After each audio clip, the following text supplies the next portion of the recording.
Welcome again to Cooking in Finland. This is the season to bake a holiday fruitcake, a dessert that's so often the punchline of jokes, but even if you think you hate fruitcake, you're sure to love this one.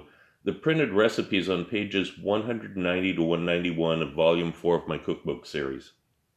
Ideally, you want to use golden raisins, but those are very hard to find in Finland for some reason. Also, ideally use Almost Rum brand as your molasses. This is hard to find everywhere, but it's an outstanding product for this. First, soften the butter for about an hour. During this time, warm the cognac until it just starts to bubble, and then pour it over the candied cherries and raisins in a bowl. Mix it up and cover it.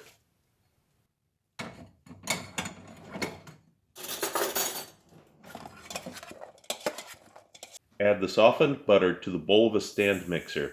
Add in both the brown and white sugars and cream the mixture. Run the mixture slowly at first and gradually increase the speed, stopping it to scrape down the sides as necessary.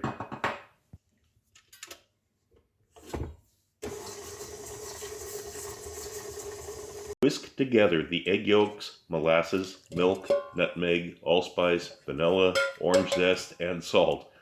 Add these to the mixer next. Again, run the mixer slowly to prevent it from splashing out of the bowl and scrape down the sides as necessary.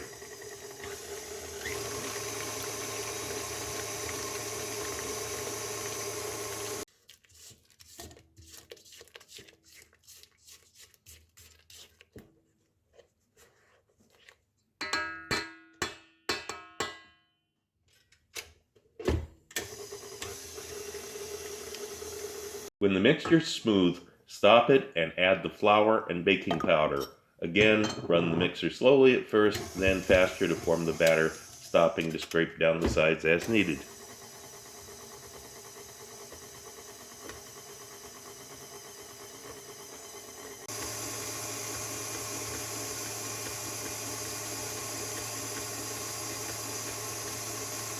Combine the well-drained pineapple and the nuts with the cherries and raisins that were soaking in the cognac.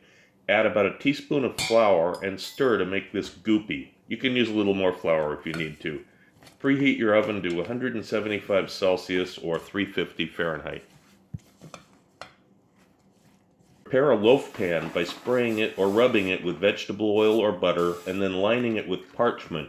Or you can use butter and flour the pan, but parchment is actually better. Scrape in the batter from the mixer.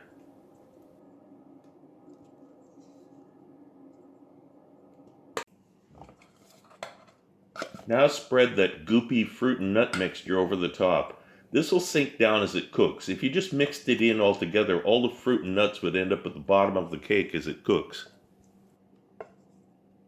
Bake in the center of the oven on a wire rack for 1 hour with fan assist on. Then remove it from the oven and put the loaf pan on a wire rack to rest for 15 to 30 minutes. Then you can turn it out and carefully remove the parchment paper.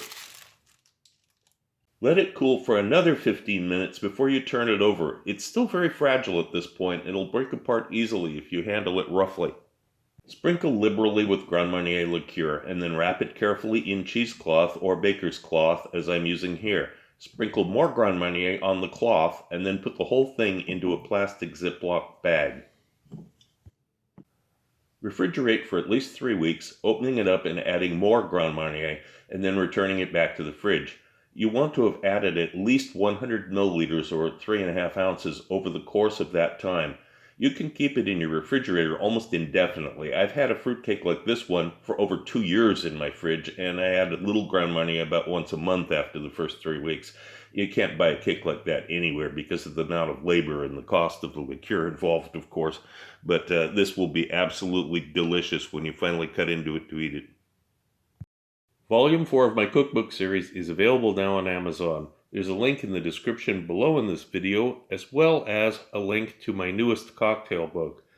I know I've said this before at the end of my videos, but I want to tell every one of my members again how much your contribution has meant to me, especially during this most difficult time of my entire life.